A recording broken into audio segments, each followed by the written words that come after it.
Good afternoon, Tony Dattino here with my Live with Tony on Friday, September 12th. And the days are just going by so fast, I'm not sure. It's been 3 weeks since our 26th USA Memory Championship. And as I catch up on my reading material, I am a bit overwhelmed, and I can only imagine how people who are not absorbed in the research on cognitive fitness and how to keep your brain well, keep up with looking at all of what's coming out and wonder, well, what do I do? What do I grab onto? So, examples in the August issue of Psychology Today, we got 30 mental tune-ups. So what is it that you do to keep your mental fitness thriving as opposed to just surviving? I look at the September issue, current issue of Consumer Reports, how to get a better night's sleep and how that impacts your mind. What do you do with sleeping habits? What do you do with your sleeping techniques? And how do we get enough of sleep and realize that your sleep has got a major issue in terms of your mental fitness and how it connects? In the September 6th issue of New Scientist, it's your brain's balancing act. What are the things you do to stimulate your mind that works best on the age of the craziness that goes on in the world about you? In the October issue of the Mind, Mood, and Memory, you see an article in here on testing your memory, what to know about cognitive screenings.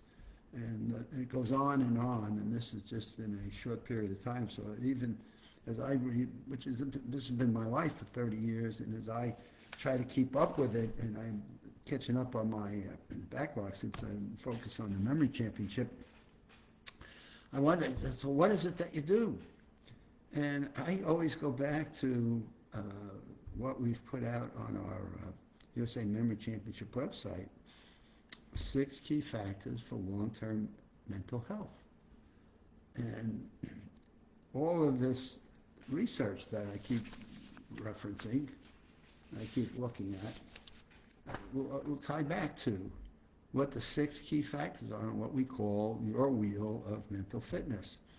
And if I can just get you to go look at that and think about what your wheel would look like, I think you may find it beneficial to at least understand what does your wheel look like. Now, when I talk about a wheel, we did something in our workshops where we get people to put themselves in the circle, so in the circle of a middle.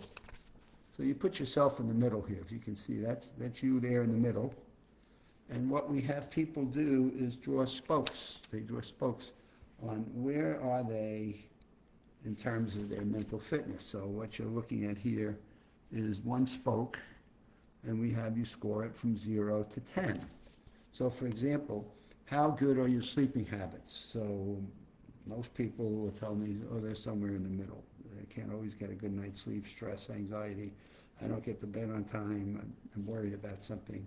So that's one of them. And then the second one may be, do you have any stress in your life? And so I do another spoke from 0 to 10, and I'm not doing well there. Exercise. Well, you know, I do a lot of exercise, and so I connect myself to my exercise routines, and I think I'm doing pretty good. I'm going to the gym, I'm walking, I'm doing nighttime dinner, walking. I may not be doing any flexibility, I may not be doing any items to loosen up my muscles, but you know, at least I'm running every day. So we go to that. We go to nutrition. We ask the people about their nutritional habits and how you're balancing your diet. And you know, people, my goodness, I'm not doing well. I might be eating more snacks and sugars and not balancing my diet as well as I should be.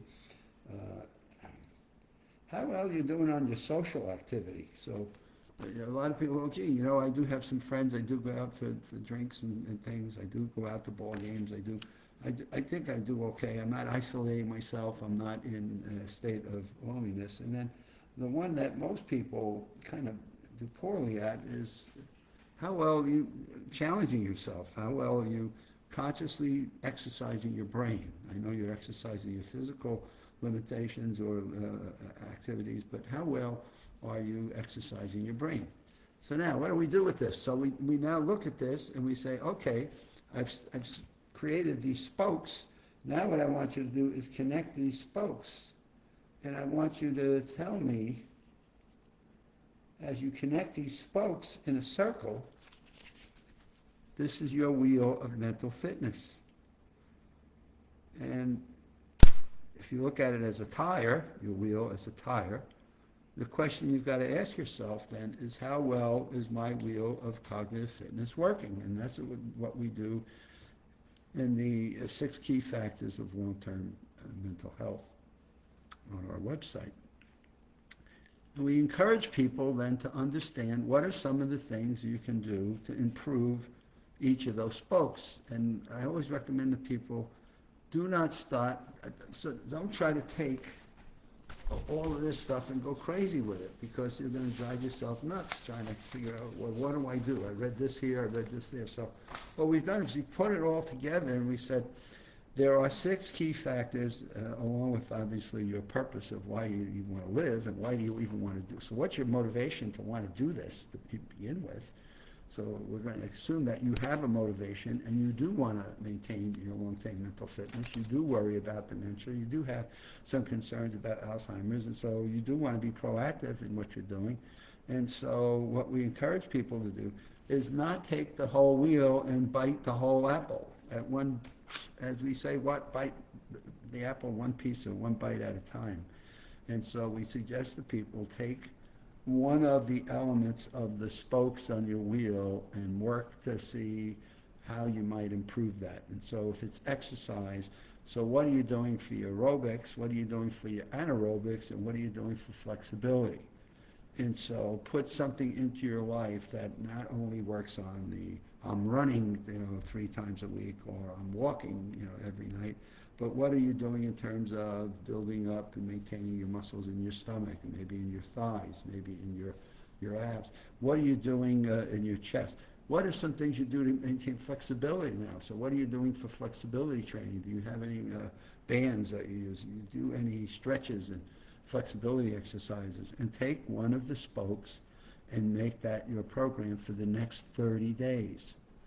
And though there are 6 spokes that you've just put out there and inventoried, do not work on multiple spokes, because it can get to be a little bit overwhelming. You can get to look at this stuff and you may find yourself choking on it and get overwhelmed and just give up.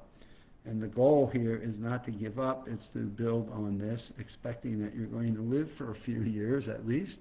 You want to build on the spokes on your wheel, one spoke at a time, and I recommend people take a month for each spoke and put them in a sequence and say, okay, this month I'm going to work on exercise.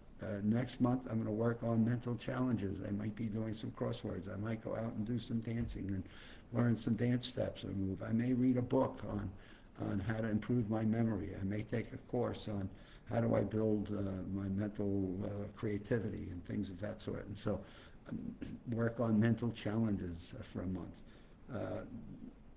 Put them into a sequence that works for you, that encourages you to build on what I call small successes first and build up to the most challenging in your life. And I find most people in today's world are in some state of stress.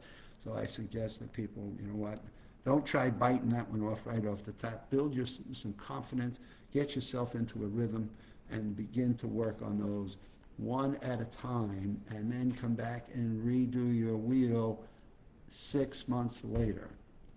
And boy, the people choke on that because they want everything in the next 30 days. I call it the easy pill. Well, what pills can I take? And I say, none.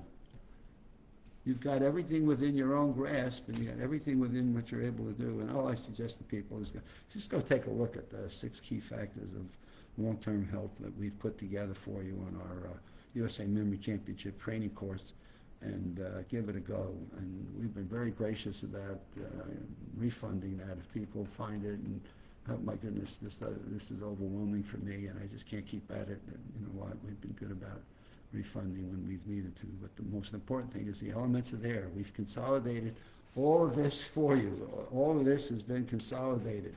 It's all there for you in a very logical, sensible way, and take one spoke at a time and see where you're at the end of a month and the success you've had with that first spoke, which then leads you to your next.